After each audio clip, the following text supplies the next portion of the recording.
कहती हूँ, एक बार एक भिखारी घर से निकला भीख मांगने के लिए, लेकिन जैसे ही वो जा रहा था उसने सोचा कि पहले थोड़ा सा अपनी झोली में घर से ही डाल के चलता हूँ, क्योंकि बाहर जब लोग देखेंगे कि इसके पास पहले से ही है तो वो मुझे भिक्षा डाल देंगे।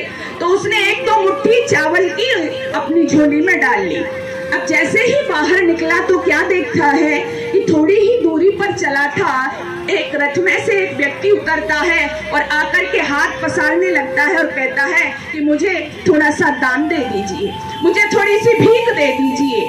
अब उस भिखारी के आश्चर्य का ठिकाना नहीं रहा, उसे तो अभी कहीं भीख मिली नहीं थी, वो तो एक दो मुट्ठी अपने घर से डाल करके लाया था। उसने कहा मेरे पास कहाँ है भीख, लेकिन वो व्यक्ति तो हाथ जोड़े कराए, नहीं थोड़ी सी भीख दे, एक मुट्ठी दे दीजिए। उसने कहा ना ना मेरे पास नहीं है इतना।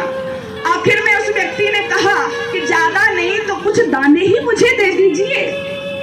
जब इतना कहा तो भिखारी ने कुछ सोचा समझा, बोला ठीक है, और उसने वो जो उसकी जो झोली में भीख थी, चावल थे, उसमें से 10 दाने निकाले और निकाल करके उस व्यक्ति को दे दिए। सज्जनों, वो व्यक्ति कोई और नहीं, वो व्यक्ति एक राजा था।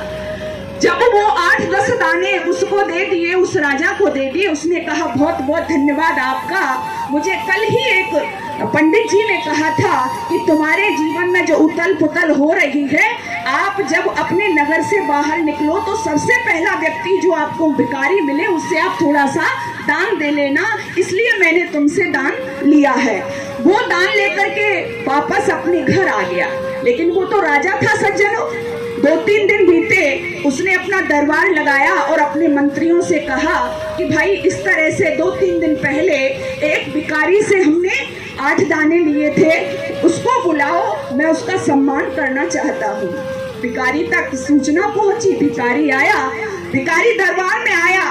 उसके आश्चर्य का ठिकाना नहीं रहा कि जो 2 दिन पहले तुझसे भीख मांग रहा था वो कोई और नहीं था बल्कि एक राजा था।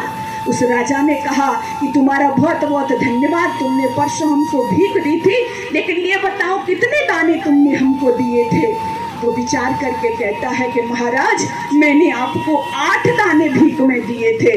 बोले 8 दाने? अपने मंत्रियों से कहता है कि तुरंत इनको 8 मोहरें प्रदान की जाएं।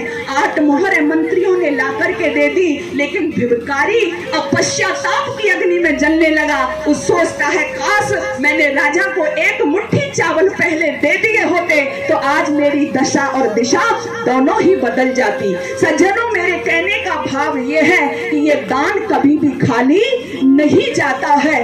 आप जितना देते हो उससे दुगुना तिगुना 4 गुना बढ़ करके आपके पास वापस आता है। केवल विचार बनाइए देने का, भाव अपने अंदर लाइए देने का। बहुत से लोग कहते हैं जी हम परोपकार कर रहे हैं, इसका फल हमको मिलेगा या हमारे संतान को मिलेगा या दूसरे को मिलेंगे। मान लो कोई भूखा है, हमने उसको भोजन खिला दिया तो उसका भला हुआ ना। लेकिन जैसा कि मैं संस्कृत की प्रोफेसर हूँ तो आपने भी सुना होगा, इस भारतवर्ष में इस वैदिक वाङ्मय में बड़ा अच्छा श्लोक गाए जाते हैं। परोपकाराय फलंत वृक्षः, परोपकाराय दुहन्ति गावः, परोपकाराय बहन्त नद्यः, परोपकाराय इदं शरीरम। जो श्रेष्ठ लोग होते हैं उनका क्या भाव होता है कि वृक्ष परोपकार के लिए फल देते हैं।